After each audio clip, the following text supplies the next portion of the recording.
Carlos, una pregunta. Señora, ¿Me podría decir qué grupo soy yo? Laura, Sí, Laura Mesa y Marcela. mesa 11. Vale, gracias. Vale.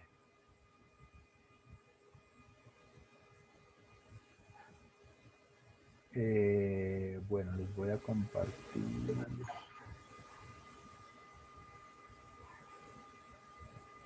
el tablero. ¿Alguien tiene alguna pregunta más sobre lo que hemos hablado hasta el momento?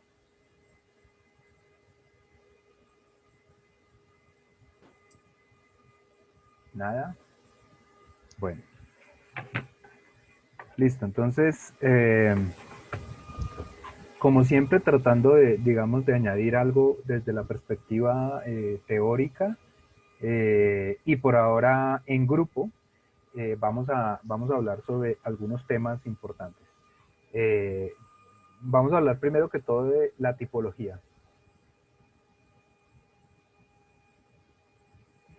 La tipología es en general, podríamos decir que una ciencia, una manera, una metodología, son varias cosas que significan o que nos eh, indican principalmente, como su nombre lo indica, estudiar el tipo de algo, o los tipos o clasificaciones de alguna cosa, ¿no? Eso, digamos, como primera medida.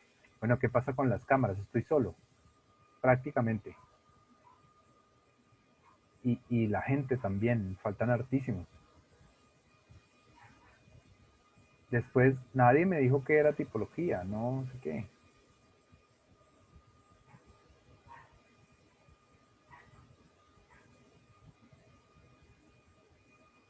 Bueno, no veo que entre nadie más.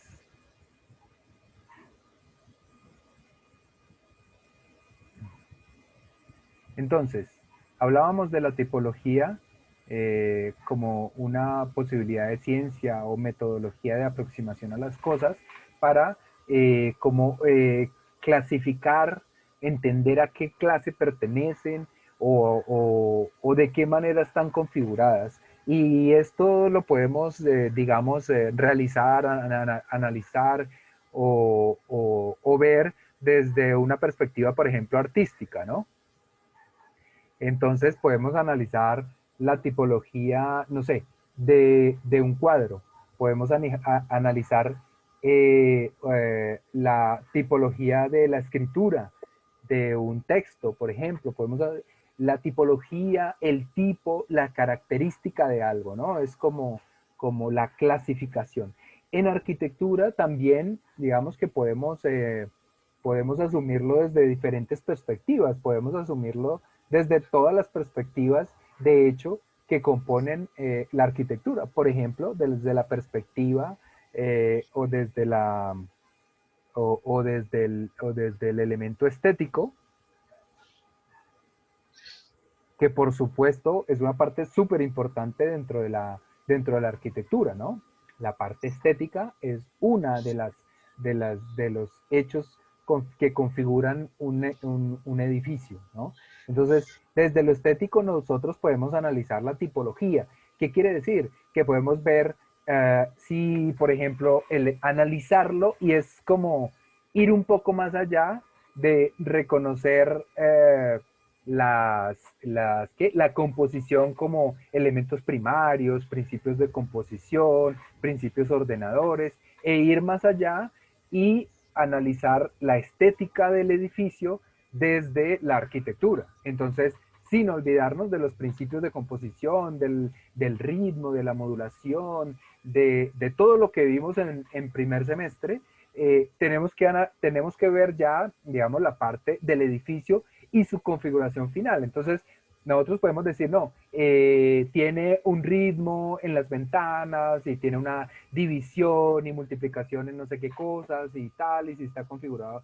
Eso es como hacer un análisis tipológico desde una perspectiva estética que en el último lugar nos debería indicar que el edificio hace parte, digamos, de una arquitectura neoclásica, de una arquitectura republicana, de una arquitectura barroca, de una arquitectura contemporánea, de una arquitectura que responde a las determinantes del constructivismo o del deconstructivismo. Bueno, en fin, ¿no? Nos diría es como el resultado final es una clasificación dentro de modelos teóricos, históricos, contemporáneos, o simplemente que yo quiera hacer, ¿no? Porque yo puedo decir, darle una categoría de cosas estéticamente valiosas o bonitas y de regulares y de feas, por decir algo. O en mi grupo, aquí entre nosotros podemos definir ciertos parámetros de aquí entre nosotros, sin que tenga que pasar, digamos, por un tamiz internacional. Pero entonces uno, digamos que analizaría la tipología del edificio desde la parte estética, desde las fachadas, desde la volumetría, desde todo eso, y reconoce que hay un ritmo en las ventanas, que hay una simetría, que hay una asimetría, que hay todos esos elementos que ustedes saben, que ustedes perfectamente vieron en el primer semestre, y a partir de todo eso reconoce que, digamos, esto es, no sé, renacentista. ¿Sí? Es un edificio de tipología renacentista o de características renacentistas. ¿Sí?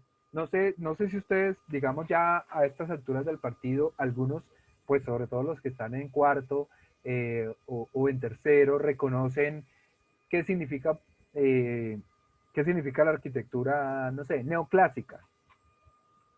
Alguien que hable. Creo que es de la que es como moderna, ¿no, profe? O sea, que en parte es algo moderno, ¿no? No, alguien que tenga una, qué pena ser tan tajante, ¿no? Pero alguien que tenga otra opinión.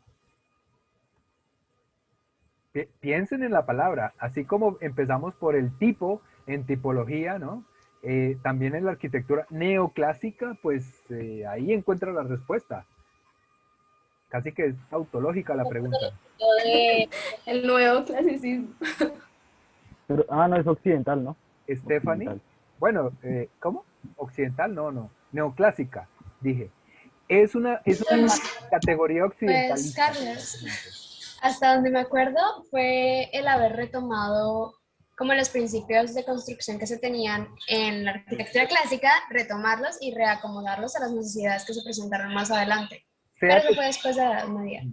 sí, pero los principios estéticos, ¿no? No Sí. constructivos. O sea, no los sistemas constructivos, sino los Sí, fue más estéticos. bien como el hecho de las columnas, que los Sí. márgenes, que la Los órdenes, luz. los órdenes jórico, dórico, corintio, Sí, etcétera. también se Digamos que es reacomodaron. arquitectura con cara de arquitectura clásica, es decir, griega, romana, que son los clásicos occidentales, vale la aclaración de Javier. eh, y entonces, pues, pero en otra época. Entonces, en una época, digamos, del Renacimiento más o menos, se volteó la mirada se giró la mirada hacia las cosas clásicas que tenían muchas cosas interesantes que se perdieron en la Edad Media porque pues la iglesia, digamos que era la encargada decir lo que era bueno y lo que era malo y ahí se perdieron muchas cosas. Entonces en el Renacimiento se trató de ver, se trató de retomar los clásicos como para volver a poner al hombre y a la ciencia en el centro del, del, del desarrollo humano, ¿no? Es eso, entonces son edificios, tuvo su época, aunque todavía hay mamarrachos que hacen algunos malos arquitectos que son de arquitectura neoclásica, ¿no? Pero ya hoy en día eso es simplemente arquitectura pues descontextualizada, fuera de su tiempo. Eh, por otro lado, ¿qué es la arquitectura republicana? Es una pregunta Arquitectura con... colonial. Colonial. Es una pregunta ¿cómo se dice? Cuando le hacen a uno cascaritas en el examen. Esa es la misma colonial, Carlos. No, Arquitectura no, republicana es colonial. no es la misma colonial. Precisamente no. Escuchen porque Eh, la creo, arquitectura republicana. creo que la republicana precisamente es como la que va en contra de la colonial, es como un intento de crear una arquitectura propia Sí, y sí, sí, todo eso sí, del patio sí, interno no. y todo eso, más o Sí, menos. no. Es la arquitectura que se generó en Colombia específicamente, a partir de la generación de la República, o sea, de la creación de Colombia como Estado republicano. Y era básicamente la misma arquitectura neoclásica, o era copiar los principios de la arquitectura clásica, ¿no? Entonces, ¿qué es la arquitectura republicana? En muchas ciudades hay ejemplos, pero por ejemplo, pues para dar un edificio que todos conocemos, el Capitolio Nacional, donde vive el presidente, sea lo que sea el presidente, es el presidente de todos.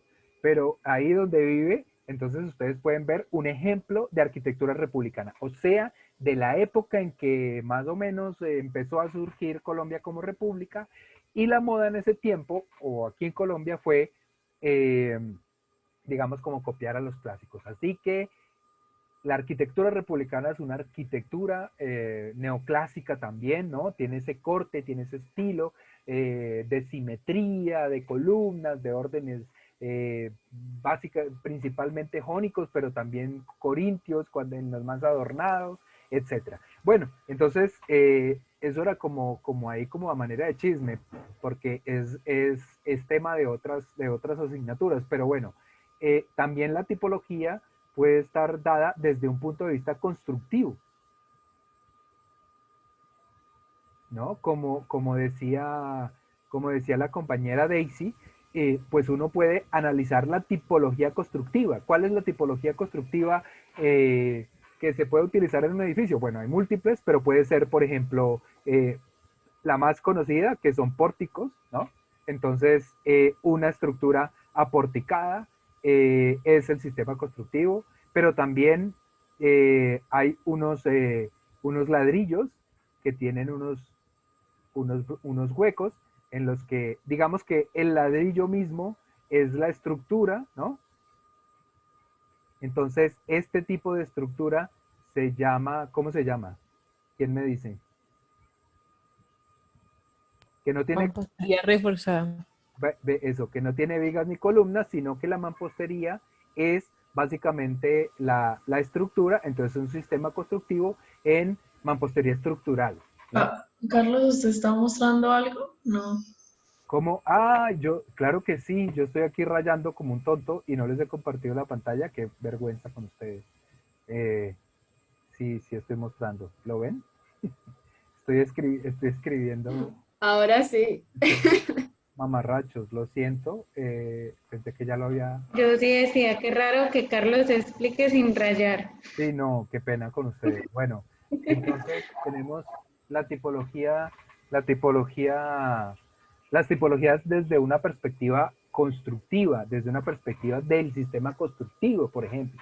También podríamos tener tipologías que se centren en los acabados, ¿no? Entonces hacer un análisis tipológico se llama eso. Hacer un análisis tipológico desde los acabados, ¿vale? Entonces podríamos decir que son acabados, esto es una clasificación, acuérdense, entonces podríamos empezar por una gran clasificación que son acabados, no sé, high-tech o alto standing, como hablábamos con Carlos. Entonces, los pisos son no sé, en porcelanato algunos y otros son en piedra, no sé qué, los enchapes de las paredes, entonces es en mármol, en piedra muñeca, no sé qué, y en baldosa tales y tales de la más costosa, y así sucesivamente podemos analizar la tipología de los acabados de una vivienda, de un centro comercial, de cualquier cosa, ¿no? Eso es otro análisis tipológico. Y el que más nos interesa, al que más le dedicamos tiempo, digamos, es el análisis tipológico, valga la redundancia, de tipo funcional. Entonces, cuando analizamos nosotros o cuando ustedes escuchan tipología de vivienda, pues evidentemente engloba muchas cosas. Engloba la estética, lo constructivo, los acabados y la funcionalidad. Pero nos centramos en la funcionalidad cuando analizamos, por ejemplo, que esta tipología lo analizamos no desde lo abstracto, sino desde un edificio, ¿sí? Desde un edificio que, como en este caso vamos a analizar la funcionalidad, pues esté acorde con la funcionalidad de lo que nosotros vamos a diseñar. Entonces, no vale la podemos analizar, no sé, los que van a hacer una vivienda colectiva, ¿sí? Un multifamiliar. Podemos analizar una biblioteca desde su tema estético, desde su tipología constructiva, desde sus acabados, podríamos, ¿sí? Vale. Pero funcional no tiene sentido. O sea, ¿para qué analizamos que la biblioteca tiene un lobby, que tiene unos espacios grandes de lectura? No sé, ¿para qué? Si eso no lo vamos a usar en nuestra función. Nosotros, cuando ya nos centramos en la función que vamos a diseñar, pues tenemos que analizar tipologías iguales a la nuestra, a la que vamos a hacer. Entonces, vamos a analizar la tipología funcional desde la vivienda, ¿no? Bueno, de la casa. Entonces, lo que uno decide como qué es la tipología en una casa. Entonces, es, por ejemplo, tiene una sala, tiene un comedor. Esto, esto no es en abstracto, ¿no? Es sobre un plano existente, ¿no? Sobre una casa existente, tengo unos planos y los voy a analizar, solo que tengo que sacar conclusiones de este tipo. Es decir, y el salón normalmente, o por lo menos en este caso que estoy analizando, está al lado del comedor y ese comedor está al lado o a medio camino, por ejemplo, bueno, pongámoslo al lado acá de la cocina, ¿no? En estos espacios normalmente en alguna parte hay un baño auxiliar, ¿sí? Y así sucesivamente. Y por acá, pegado a la cocina y lo más cerca posible a la salida, no sé, hay un patio de ropas, ¿sí? Esto es una configuración, una tipología que puede variar, ¿no? Que puede variar mucho. Puede haber aquí también, por ejemplo, un estudio. ¿Sí? El estudio que puede estar en el primer piso, es como es mi casa. En mi caso, yo estoy en el primer piso y las zonas más privadas están arriba, en el segundo piso. Bueno, puede ser, en la gran mayoría de los casos, aunque no, bueno, esta es una manera de hablar. En muchos casos, más bien, digamos, en muchos casos, en el primer piso no hay habitaciones, no hay estudio, no hay habitación, no hay nada. Solo hay salón, comedor, cocina, baño, patio de ropas, e inclusive puede haber también, si es en vivienda no multifamiliar, sino en una vivienda unifamiliar, puede haber un parqueadero, ¿no? Normalmente el esquema, la manera como se dibuja un carro, así rápido y abstracto, es un triangulito así. Entonces, de ahí en más, reconociendo, digamos, la ubicación de los espacios, las relaciones entre ellos, ¿no? Aquí relacionamos el comedor con la cocina, la sala comedor. Entramos a ver también las dimensiones, ¿no? Y las relaciones con el contexto, digamos, con la vía o con la parte de afuera, con la parte de la culata o la que da a otra casa que posiblemente pueda, u otro apartamento que posiblemente pueda haber acá o que posiblemente pueda haber acá.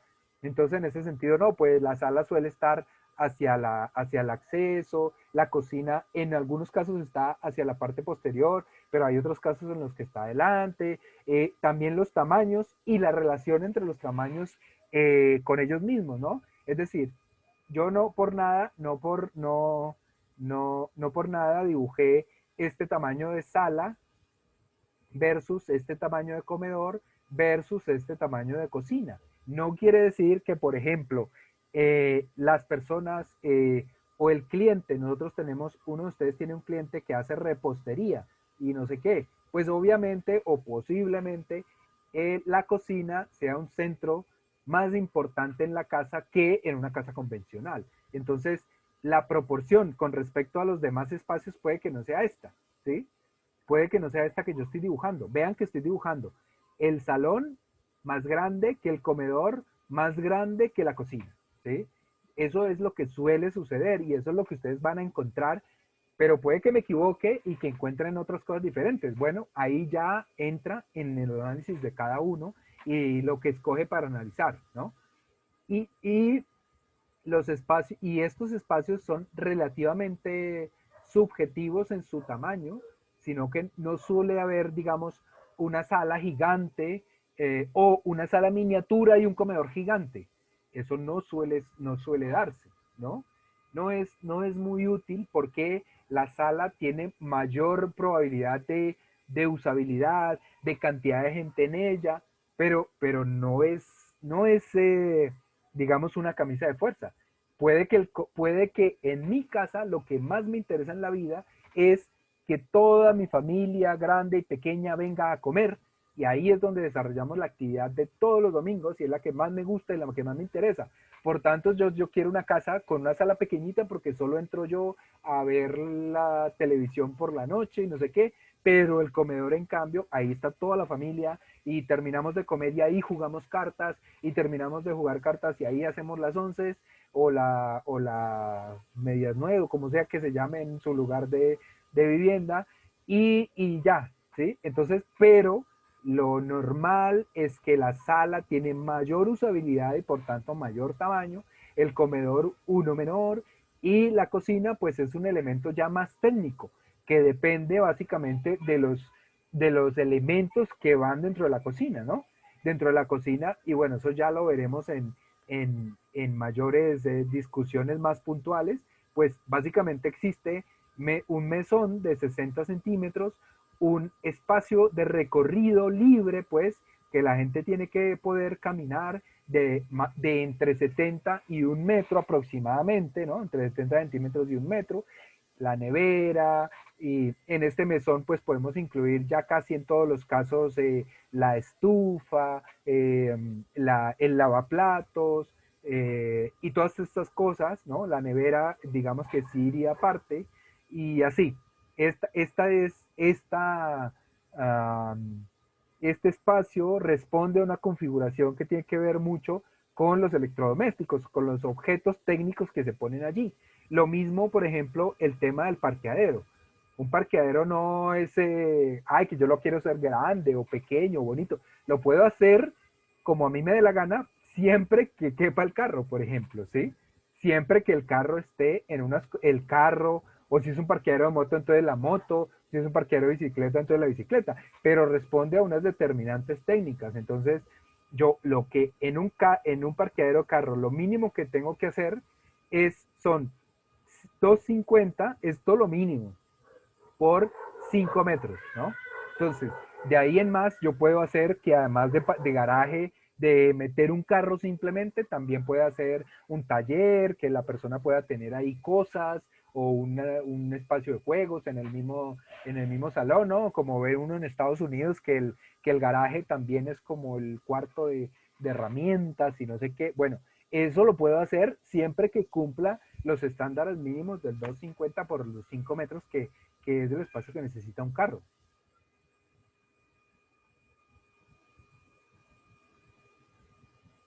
Perdón. Entonces yo tengo que saber dónde están los espacios, cómo están en relación unos con otros, cómo están en relación con el contexto, es decir, con la calle, con el patio, con tal. Si están en el primero, en el segundo, en el tercer piso, etc. ¿Qué medidas tienen? ¿Qué medidas tienen en relación con los demás? Es decir, un garaje es grande comparado posiblemente con una cocina, pero es más o menos parecido a una sala. Es un poco más grande que un comedor. No en todos los casos, pero generalizando más o menos así. Por ejemplo, el patio de ropas.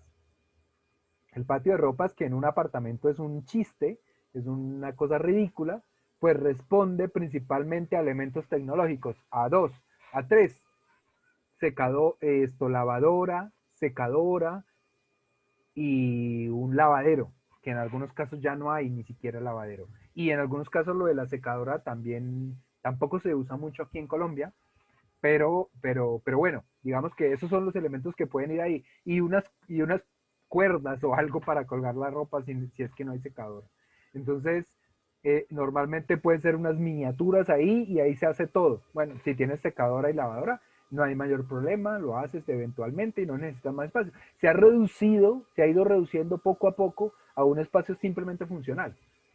Ahora, puede no ser solo eso, puede ser también puede ser muy generoso y proporcionar ventilación, iluminación, espacio abierto dentro de una vivienda, ¿sí? El patio puede ser supremamente generoso, puede haber 2, puede haber 3 patios, digamos que las casas de alto standing, como hablábamos antes, puede ser una sucesión de patios, eso no es, digamos, si quiero decirles, dentro de esto también se analizan los recorridos. Entonces, si yo tengo, digamos que yo tengo en la sala, voy a pintar la sala acá y por aquí está la sala, por aquí está el comedor y por aquí hay una barra y por aquí está la cocina, por decir algo, ¿sí? Y bueno, este ya es el primer piso, esta es la casa, no sé, lo que sea. Entonces uno tiene también que analizar, esta es la puerta, el espacio desde una perspectiva útil, o sea, el espacio útil de cada lugar. Entonces, yo dentro de la sala no puedo asumir que el espacio útil sea este, no puedo asumir eso. Tengo que asumir que el espacio útil, como mucho, es hasta aquí. Tengo que permitir una circulación, o ahí va a haber una circulación, y ahí yo no puedo poner un sofá, no puedo poner un televisor, a no ser que esté pues colgado en la pared o algo así. No puedo utilizar nada importante porque por aquí voy a estar pasando. Y entonces, este es el área útil en el comedor, en la sala. Este es el área útil en el comedor y así sucesivamente. Entonces, sí, yo no puedo desperdiciar espacio en esta clase de suelo, ¿sí? Yo no puedo desperdiciar espacio, o sea, hacer un recorrido que entre este punto y este punto yo tenga, no sé, 4 metros. Eso no lo puedo hacer porque es absurdo, porque ese espacio es para pasar solamente, porque no es un espacio útil, entre comillas, o utilizable, entre comillas. Sí lo voy a utilizar, pero solo para pasar. Entonces, yo puedo, entre comillas, hacer lo que me dé la gana y hacer un espacio gigantesco para la sala. Puedo hacerlo para el comedor, si es que es una persona que tales y pascuales, incluso para la cocina. Eh, pero no para la circulación, por ejemplo. Y todo esto venía a que el patio es un espacio de ese mismo corte, en el que uno podría hacerlo gigante o hacer muchos patios o lo que sea. Son beneficiosos desde múltiples perspectivas para la vivienda, de tal manera que no es perder espacio hacerlos grandes o hacer varios. ¿Correcto? Entonces, todos esos son los temas que analizamos cuando hablamos principalmente de la tipología, de la tipología y del análisis tipológico. Suele centrarse mucho en ese análisis como funcional y formal, que parte principalmente de las plantas como elemento de trabajo, pero que, como ya les expliqué, pues puede ser también estético, constructivo, de acabados, etcétera. Pero este es el que, digamos, más nos importa para comprender cómo es que funciona la tipología de un edificio. De esto yo estoy hablando de la vivienda, pero yo tengo que hacer el mismo ejercicio cuando vaya a construir una biblioteca. Tengo que entender cómo se relacionan los espacios, dónde están los espacios de consulta, dónde está la hemeroteca, dónde está tal, dónde entregan los libros, dónde se piden, bueno, en fin, ¿sí? O sea, esto es un ejemplo, la vivienda es un ejemplo, pero evidentemente cada edificio pues tiene su tipología específica, desde el punto de vista estético, constructivo, tecnológico, medioambiental, inclusive hoy en día que está muy de moda, y también funcional o planimétrico. ¿Les sirvió la explicación? ¿Se entendió esto? ¿Alguien tiene una duda?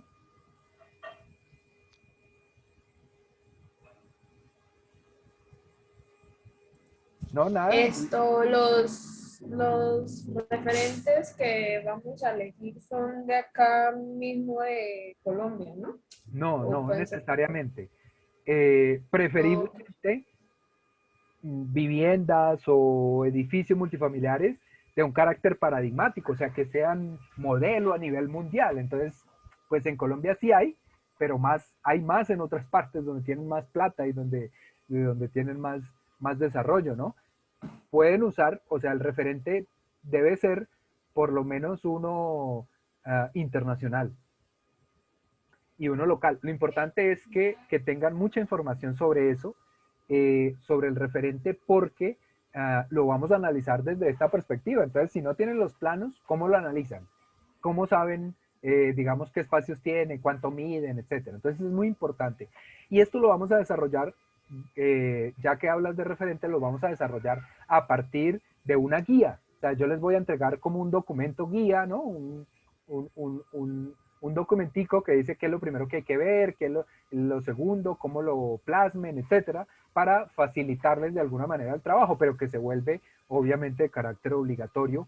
Pero esto lo vamos a empezar, lo vamos a ver el miércoles, el jueves, porque de aquí al jueves les voy a dar tiempo para que concluyan con toda esta parte. Entonces, definitivamente todo lo terminen y lo conviertan. Se me olvidó también pedirles lo del diseño gráfico, lo de la plancha de concurso Sí. arquitectónico o lo que sea, donde van a montar los planos. Entonces lo vemos la próxima clase, pero allí quiero que como que hagamos un corte en el análisis urbano, morfológico, en el análisis de las determinantes y todo esto, y vamos a empezar con el tema de los referentes. Entonces por eso digamos que estoy explicando todo lo que hemos hablado y todos los análisis son en función de la construcción del proyecto, y vamos a hacer desde la próxima clase para que ustedes ya tengan el tiempo suficiente para ponerse al día en todo y dejarlo perfectamente montado, cosa que no se nos venga el mundo encima en la entrega, y empezamos con la parte de referentes, explicando el documento que les digo, que es como una guía, y ya. Y seguimos, digamos que como que para el lunes ya tenerlo y el miércoles terminar ese otro tema de los referentes. ¿Alguna duda más?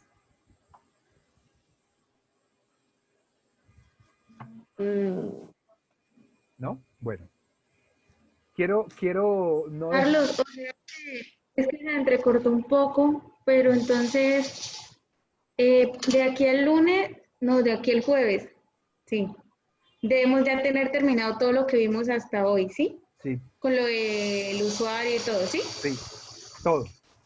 O sea, les voy a dar este tiempo de aquí al jueves para que las cosas que les falten, lo que hemos revisado y que ustedes vieron, no lo hice bien, o me faltaría esto, o aún no he definido el usuario, o no lo definí, me parece que está cojo, lo que sea, pues para que lo hagan. Y para que ahí cortemos como que hagamos un corte en el trabajo. Entonces ahí con los que hable, sea con todos o sea con uno, tiene que tener todo perfectamente, y me lo va a mostrar todo. Me va a mostrar los usos, los llenos y vacíos, bla, bla, bla, todo perfectamente montado y perfectamente graficado. ¿Vale? Quería hablarles sobre varias cosas que yo creo que vamos a dejar más bien para la próxima clase. Bueno, voy a hablarles de una que se sale un poco de nuestro tema, o me devuelvo un poco, y tiene que ver con la producción. Tiene que ver con, quiero que digamos que tengan clara esta perspectiva de la economía, porque nosotros giramos mucho en torno a la economía. Si somos más pragmáticos, casi que la economía es la que nos determina todo. Entonces, la producción se divide en tres, ¿sí? En tres sectores. Entonces son tres sectores. Sector 1, que es el sector primario, el sector secundario y el sector terciario. ¿vale? Bueno, así, digamos que esto es como una especie de clase de teoría económica, pero un brochacito. En el sector primario encontramos las actividades que, como su nombre lo indican, son básicas, primarias. Entonces, ¿cuáles serían las actividades básicas o primarias? Estamos hablando de producción, estamos hablando de economía, estamos hablando de desarrollo, estamos hablando de plata, de sectores productivos, lo que genera la plata, de lo que vivimos, digamos. Entonces, ¿qué creen ustedes que es el sector primario? La agricultura. Exacto. El sector primario son las cosas básicas de donde se obtienen los recursos, entonces esos son los recursos directamente, ¿no? Los recursos naturales. Entonces ahí tenemos la agricultura, la ganadería. ¿Qué más se les ocurre? La extracción de petróleo. Exactamente, no de petróleo, pero no solo petróleo, sino todo. Minerales, ¿no? O minería, Ingeniería. etcétera. Todo esto hace parte del sector primario. Entonces, vamos a quedarnos con la ganadería para generar un ejemplo transversal. Pero en el sector secundario, entonces tenemos la transformación de los elementos primarios. ¿Qué sería? La industria. Sí, la industria. La industria representada en qué cosas puede ser. No sé, por ejemplo, la minería. Automotriz. Eh, La ganadera. bueno, toda la industria en general, ¿sí? Pero aparte de, o sea, o para profundizar más en ese tema, es como coger este material y convertirlo en algo más, ¿sí? No Es solamente... como tomar, digamos, y decir la empresa de la facenda o cosas así, ¿no? Porque pues o sea, sí, pues sí. Sí, o sea, pasar el primario a secundario Como para por poder, ejemplo, Sí, es como por ejemplo las fábricas de harina, ¿no? Exactamente. Entonces, yo puedo sembrar maíz o puedo sembrar trigo y puedo vender el trigo, ¿sí? Lo puedo vender en pedacitos, en pepitas, en lo que sea, el maíz en pepitas. Pero también puedo coger y lo puedo transformar. Lo puedo transformar en harina, como dice Rosy, lo puedo transformar en harina y lo vendo. Ahí estamos hablando de un sector secundario. Es industria, por supuesto. Coger y moler el maíz ya es industria, ya es hacerlo, pues obviamente es una industria incipiente, que es la que en mayor medida tenemos en el país. En este país tenemos sobre todo la producción primaria y la producción terciaria, ya vamos a ver. Pero alguna del sector productivo secundario sí hay. Y entonces es eso, es la harina, por ejemplo, ¿no? Aquí se hacen esas cosas. Entonces, Carlos, Carlos, quedan menos de 10 minutos. se va a acabar la clase. bueno, voy a terminarlo rápido. La ganadería, entonces en el sector secundario cogemos el cuero y lo convertimos en billeteras. Y en el terciario son servicios. Entonces, el terciario ya es Vélez, que coge la cartera y la vende a lo que vale una vaca, ¿no? Aquí una vaca vale 500,000 y aquí la cartera vale 500,000 también, ¿no? Y servicios turísticos, por ejemplo. Y así, servicios, básicamente. Venta de ropa, venta de cosas, venta de las cosas que hicieron las industrias en otras partes normalmente. Y bueno, me gustó mucho verlos. Gracias por participar y nos vemos el jueves con las tareas porque ya se acabó esto, ¿listo? Que descansen y que... Chao.